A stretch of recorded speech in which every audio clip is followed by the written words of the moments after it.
Hello everyone, स्वागत है आप सभी का स्टेप टू सक्सेस क्लासेस में। डेली करंट अफेयर सीरीज में आज के वीडियो में हम लोग 15 से 17 मई 3 दिन का करंट एक साथ डिस्कस कर रहे हैं। कुछ टेक्निकल इश्यूज थे जिस वजह से वीडियो अपलोड हो नहीं पाया, तो बाकी दिनों का जो डेटा है वो एक साथ कंपाइल करके 3 दिन का वीडियो एक साथ ही हम लोग रिलीज कर रहे हैं। बाकी इस वीडियो में जो भी क्वेश्चन हम लोग डिस्कस कर रहे हैं वो सारे फ्री पीडीएफ के फॉर्म में टेलीग्राम से उपलब्ध है। ये टेलीग्राम का हमारा यूजर नेम है।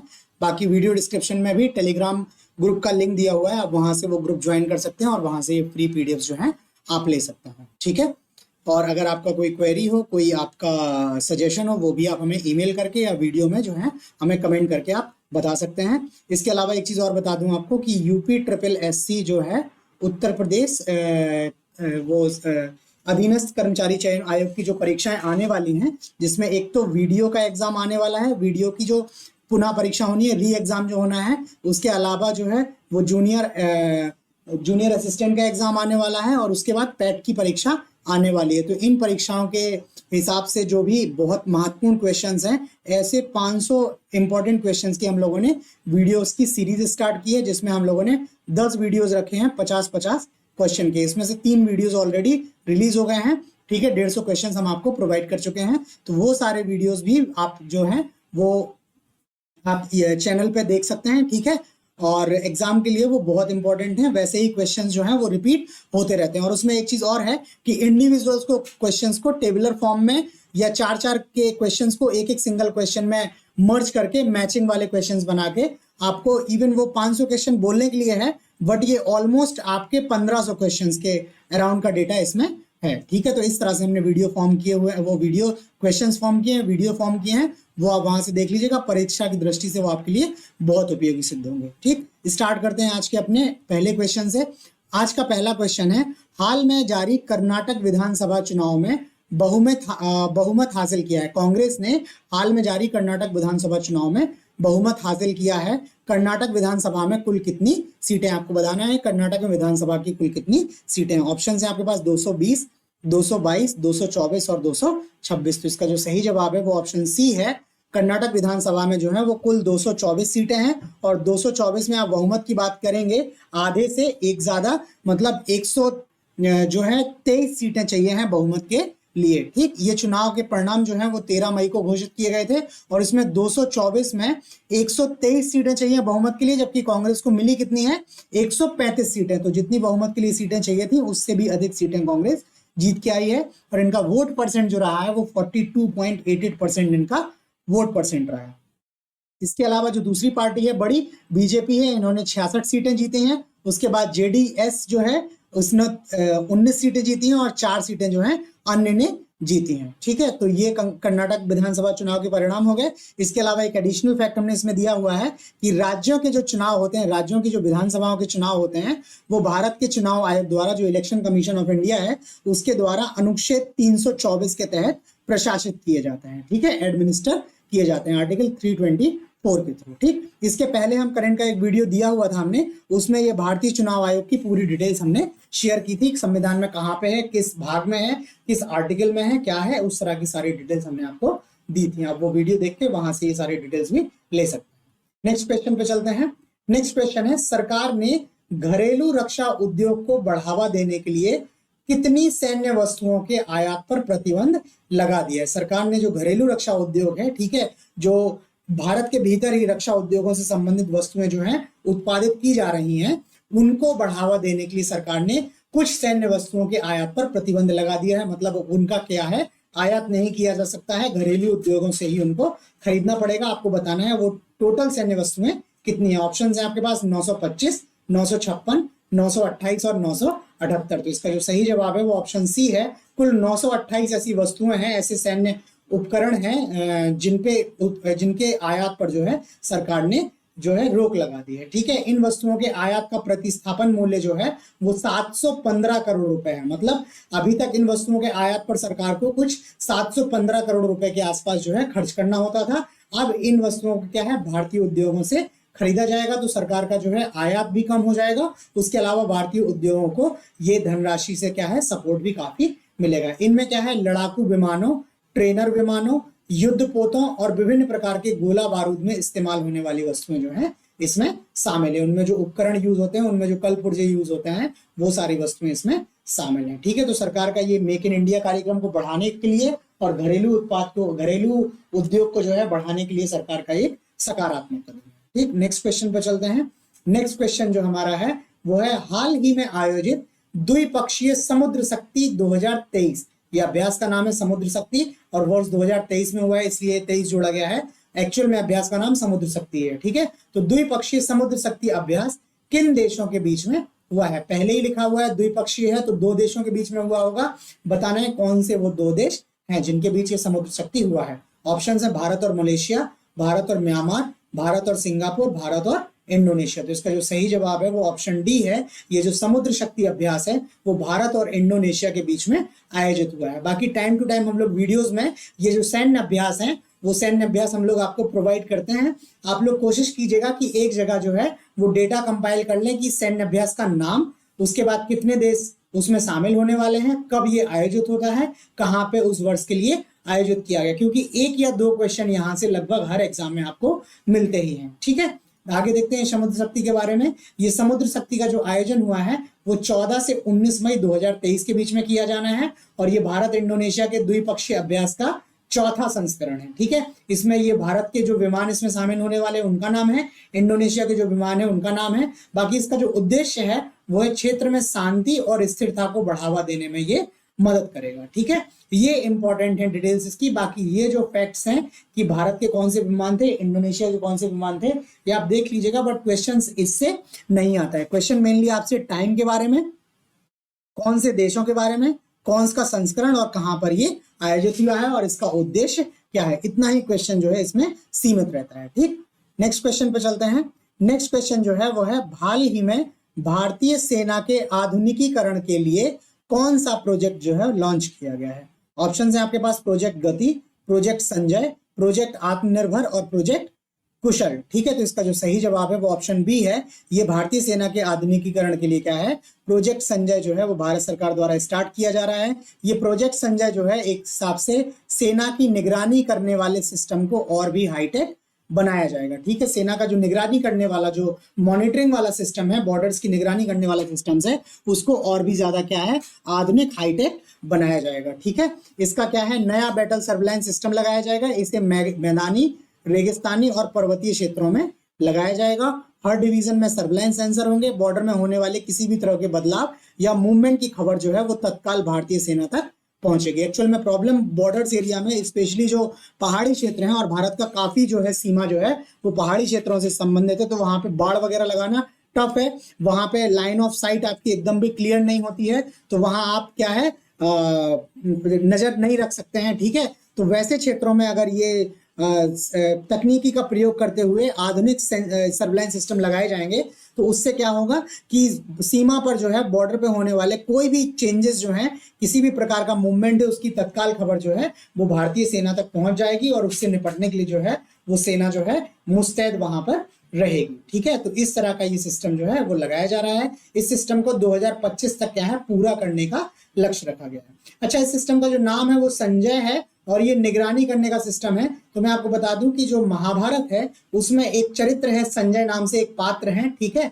जिनको महर्षि वेदव्यास ने दिव्य दृष्टि दी थी। ठीक है, और इन्होंने महल के भीतर बैठ के ही जो युधिष्ठिर बोल रहा हूं मैं, जो धृतराष्ट्र थे, जो जन्मांध थे, ठीक है, उनको क्या है वहां पर महल में बैठे आंखों देखा हाल इन्होंने वर्णन किया हुआ था। ठीक है, अपनी दिव्य दृष्टि से। तो इस सिस्टम का, जो निगरानी सिस्टम का नाम है, वो कहीं हद तक इनके चरित्र से जो है वो प्रेरित है। ठीक, नेक्स्ट क्वेश्चन पे चलते हैं। नेक्स्ट क्वेश्चन है, हाल ही में किस बैंक ने अर्ध शहरी और ग्रामीण ग्राहकों के लिए विशेष कार्यक्रम शुरू किया है? ठीक है, बैंक का आपको नाम बताना है। ऑप्शन है बंधन bank, yes bank, HDFC bank और SBI। तो इसका जो सही जवाब है वो सी HDFC बैंक है।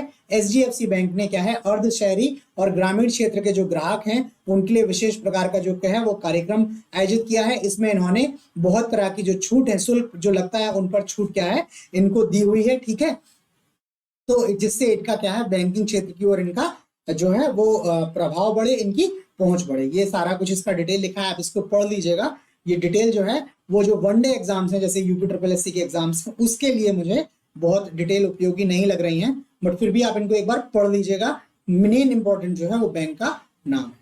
नेक्स्ट क्वेश्चन पे चलते हैं।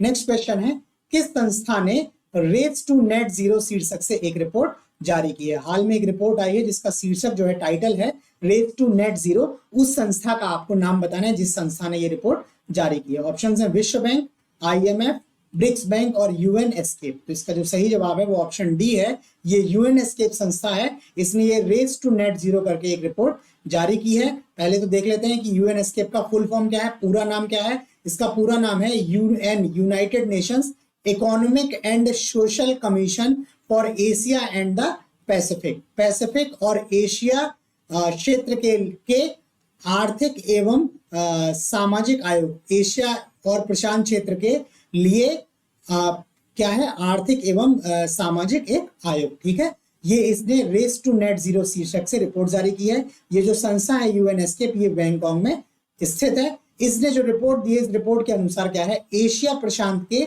अधिकांश देश चरम मौसम की घटनाओं, एक्सट्रीम वेदर कंडीशंस जो रहती हैं उनके लिए, और प्राकृतिक आपदाएं जो नेचुरल डिजास्टर्स हैं उनका सामना करने के लिए अपर्याप्त रूप से तैयार है। इन्होंने बताया कि एशिया प्रशांत रीजन के जो मैक्सिमम कंट्रीज हैं वो ऐसी एक्सट्रीम वेदर कंडीशंस और नेचुरल डिजास्टर्स का सामना करने के लिए तैयार नहीं है। ठीक है, तो ये रिपोर्ट जो है वो काफी गंभीर जो है विषय को क्या है, टारगेट कर रही है, और ये काइंड ऑफ एक इंडिकेशन दे रही है कि जो देश हैं, इन देशों को क्या है, इस तरह की अपनी कैपेसिटी बिल्डिंग करनी होगी, जिससे ये क्या है, ये मौसम की जो घटनाएं हैं और प्राकृतिक आपदाएं हैं, जिसका ये जो है अच्छे तरह से क्या है, इसका सामना कर सकें, और जो है उन देशों में जान माल की हानि जो है कम से कम हो। ठीक है, नेक्स्ट क्वेश्चन पे चलते हैं। नेक्स्ट क्वेश्चन जो है वो है, हाल ही में सतत विकास लक्ष्यों SDG की दिशा में प्रगति को ट्रैक करने वाला पहला भारतीय शहर है। जो सस्टेनेबल डेवलपमेंट गोल्स जो हैं SDGs, इनकी प्रगति को, इनकी जो प्रोग्रेस को मॉनिटर करने के लिए क्या है, एक सिस्टम बनाया हुआ है। वो मॉनिटरिंग करने के लिए भारत का पहला शहर कौन सा है? ऑप्शन है जयपुर, भोपाल, अहमदाबाद और पुणे। तो इसका जो सही जवाब है वो ऑप्शन बी है, भोपाल ऐसा पहला शहर है भारत का जिसने SDGs की जो प्रोग्रेस को ट्रैक करने के लिए क्या है, प्रोग्राम स्टार्ट किया हुआ है। ठीक है, ये इसमें डिटेल लिखी हुई है कि किस किस के थ्रू इन्होंने ये किया हुआ है। ठीक है, ये इन्होंने एक agenda for action sustainable urban transformation launch किया हुआ है। ये इन्होंने स्वैच्छिक रिपोर्ट वगैरह देने के लिए डिटेल्स लिखी है, वो आप पढ़ लीजिएगा। ठीक है, ये आप पढ़ लीजिएगा। बाकी इसमें इंपॉर्टेंट जो है वो आपके वनडे एग्जाम्स के लिए भोपाल नाम ही है, बाकी ये आप लोग और एग्जाम्स के लिए ये डिटेल्स भी देख सकते हैं। नेक्स्ट क्वेश्चन पे चलते हैं। नेक्स्ट क्वेश्चन है, हाल ही में पत्तन पोत परिवहन एवं जलमार्ग मंत्रालय का सागर श्रेष्ठ सम्मान पुरस्कार जीता है। आपको बताना है किसने ये सागर श्रेष्ठ सम्मान जो है जीता है। इस पुरस्कार को किसने दिया है? पत्तन पोत परिवहन और जलमार्ग मंत्रालय द्वारा। ठीक है, ऑप्शंस है Cochin port, Chennai port, Visakhapatnam port और कांडला पोर्ट। तो इसका जो सही जवाब है वो ऑप्शन ए है, ये सागर श्रेष्ठ सम्मान पुरस्कार जो है वो कोचीन पोर्ट को दिया हुआ है। ठीक है, ये वर्ष 2022-23 के दौरान क्या है, गैर कंटेनर बंदरगाह श्रेणी में सर्वश्रेष्ठ टर्न अराउंड समय के लिए सभी भारतीय प्रमुख बंदरगाहों के बीच सर्वश्रेष्ठ प्रदर्शन का पुरस्कार जीता है कोचीन पोर्ट ने। ठीक है, इसके अलावा विभिन्न परिचालन मापदंडों के में असाधारण उपलब्धियों के लिए प्रमुख बंदरगाहों को सागर श्रेष्ठ सम्मान पुरस्कार जो है वो दिए गए। ठीक है, नेक्स्ट क्वेश्चन पे चलते हैं। अच्छा, आपको ये वीडियो कैसा लग रहा है आप ये कमेंट करके और लाइक करके हमें जरूर बताइएगा। बाकी अगर आपने चैनल को अभी तक सब्सक्राइब नहीं किया है तो चैनल को आप सब्सक्राइब कर लीजिएगा। ठीक है, नेक्स्ट क्वेश्चन जो है वो ग्लोबल इलेक्ट्रिसिटी रिव्यू रिपोर्ट, ये रिपोर्ट आई है, ग्लोबल इलेक्ट्रिसिटी रिव्यू रिपोर्ट आई है। इसके अनुसार वर्ष 2022 में, ये मैं यहाँ वर्ड छूट गया, मैं G20 समूह के देशों में स्वच्छ ऊर्जा के मामले में सबसे बड़ी हिस्सेदारी रखता है। G20 समूह का आपको वो देश बताना है जो क्या है, स्वच्छ ऊर्जा के मामले में सबसे बड़ी हिस्सेदारी रखता है। ऑप्शंस हैं रूस, ब्राजील, भारत और इंडोनेशिया। तो इसका जो सही जवाब है वो ऑप्शन बी है, ये G20 समूह के जो देश हैं उसमें ब्राजील ऐसा देश है जो स्वच्छ ऊर्जा के मामले में सबसे बड़ी हिस्सेदारी रखता है। अच्छा, ये रिपोर्ट जो है, ये जो रिपोर्ट है ये अंतरराष्ट्रीय ऊर्जा थिंक टैंक है एम्बर। ठीक है, इंग्लिश में इसको लिखते हैं EMBER।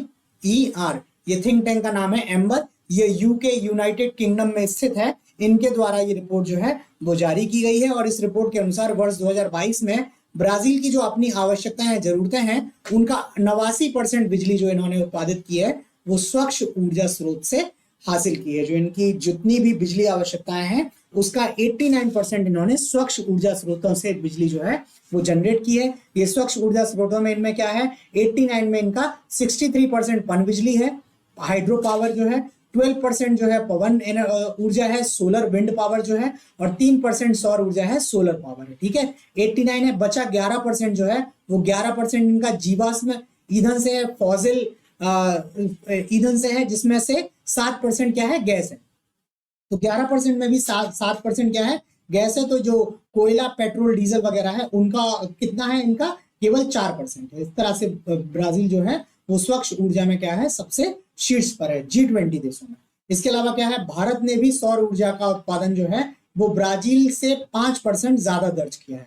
जो ब्राजील का सौर ऊर्जा का उत्पादन है उससे 5% ज्यादा सौर ऊर्जा उत्पादन जो है वो भारत ने किया है। और सौर ऊर्जा के मामले में भारत में 45 गुना की रिकॉर्ड बढ़ोतरी जो है दर्ज की गई है। ठीक है, इसके अलावा रूस, इंडोनेशिया और सऊदी अरब जो है ये निचले पायदानों पर रह गए हैं इस रिपोर्ट में। ठीक है, नेक्स्ट क्वेश्चन पे चलते हैं। ये आज के वीडियो का लास्ट क्वेश्चन है, इसके अलावा कुछ फैक्ट्स हैं उसके बाद। ठीक है, तो देखते हैं। लास्ट क्वेश्चन है, अंतरिक्ष आवास प्रौद्योगिकी कंपनी, ठीक है, वॉस्ट, ये अंतरिक्ष आवास प्रौद्योगिकी कंपनी है, इसका नाम है वॉस्ट। ठीक है, इसको इंग्लिश में लिखेंगे VAST, ये कंपनी का नाम है। ये दुनिया के पहले वाणिज्यिक अंतरिक्ष स्टेशन के लॉन्च करने की तैयारी कर रही है। ठीक है, ये जो वॉस्ट कंपनी है ये दुनिया के पहले वाणिज्यिक अंतरिक्ष स्टेशन, कॉमर्शियल स्पेस स्टेशन को लॉन्च करने की तैयारी कर रही है। यह मिशन है, मिशन का आपको नाम बताना है। ऑप्शन है हेवन 4, हेवन 3, हेवन 2 और हेवन 1। तो इसका जो सही जवाब है वो ऑप्शन डी है, हेवन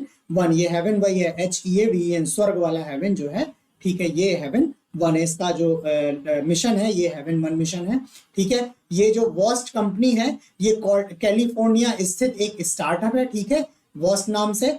और ये हेवन 1 जो है ये दुनिया का पहला वाणिज्यिक अंतरिक्ष स्टेशन जो है होगा, कॉमर्शियल स्पेस स्टेशन जो है वो पहला होगा। ये क्या है, वर्ष 2025 तक इसे धरती की निचली कक्षा में भेजने की योजना है। निचली कक्षा या लोअर ऑर्बिट में इसको भेजने का इनका प्रोग्राम है। ये क्या है, इसमें 150 किलोग्राम भार तक का सामान रखा जा सकेगा। ठीक है, इस स्टेशन पर 150 किलोग्राम भार तक का सामान रखा जा सकेगा और अधिकतम 4 अंतरिक्ष यात्री जो हैं वो इसमें एक साथ रह सकेंगे। बाकी ये जो अंतरिक्ष स्टेशन जो है ये स्पेस एक्स के फॉल्कन 9 रॉकेट के जरिए धरती की निचली कक्षा में भेजा जाएगा। जो रॉकेट यूज होने वाला है वो फॉल्कन 9 है और स्पेस एक्स का ये रॉकेट है। ठीक, तो ये हेवन 1 के बारे में डिटेल हो गई। बाकी क्वेश्चंस यहीं खत्म हो गए हैं। इंपॉर्टेंट फैक्ट्स हैं वो देख लेते हैं। पहला है, सीबीआई के नए डायरेक्टर आए हुए हैं, नए निदेशक आए हुए हैं। नाम है इनका प्रवीण सूद और ये कर्नाटक के डीजीपी थे। ठीक है, वहां से ये सीबीआई के डायरेक्टर की पोस्ट पे अपॉइंट हुए हैं। ठीक है, प्रवीण सूद जी। और इनका जो कार्यकाल है वो 2 वर्ष का इनका कार्यकाल है। इसके अलावा एक रिपोर्ट आई है, उसके अकॉर्डिंग दुनिया का सबसे समय का पाबंद एयरपोर्ट। ठीक है, कौन सा एयरपोर्ट जो है दुनिया में सबसे ज्यादा समय पाबंद है, उनकी जो फ्लाइट जो है वो ऑन टाइम जो है डिपार्ट होती है वहां से। ऑप्शन, वो जो एयरपोर्ट है वो है GMR हैदराबाद इंटरनेशनल एयरपोर्ट। ठीक है, भारत का ये GMR हैदराबाद इंटरनेशनल एयरपोर्ट है जो दुनिया का सबसे समय पाबंद एयरपोर्ट है। भारत के लिए एक अच्छी न्यूज है ये। और ये जो रिपोर्ट आई है ये एविएशन एनालिटिकल फॉर्म सीरियम द्वारा ये रिपोर्ट है। इस रिपोर्ट के अनुसार जो है वो हैदराबाद की एयरपोर्ट को क्या है, दुनिया के सबसे समय पाबंद एयरपोर्ट का दर्जा जो है वो मिला हुआ है। ठीक, इसके अलावा एक अभी मोबाइल ऐप आई है मेरी लाइफ नाम से। ये पर्यावरण, वन और जलवायु परिवर्तन मंत्री जी हैं जो श्री भूपेंद्र यादव जी, उनके द्वारा ये ऐप लॉन्च किया गया है। इस ऐप की जो परिकल्पना है वो COP26 के दौरान जो है प्रधानमंत्री मोदी जी द्वारा की गई थी। इसमें क्या है, ना समझ और व्यर्थ उपभोग के बजाय सचेत और सुविचारित उपयोग पर जोर दिया गया। जो संसाधन है आपके पास उपलब्ध उनके ना समझ और व्यर्थ उपयोग के बजाय क्या है, सचेत और सुविचारित उपयोग पर जोर दिया गया है। ठीक, तो आज करंट अफेयर्स में हमारे पास इतना ही है। बाकी आपको ये वीडियो में जो भी हमने क्वेश्चंस फैक्ट डिस्कस किए वो आपको कैसे लगे प्लीज लाइक करके कमेंट करके जरूर बताएं।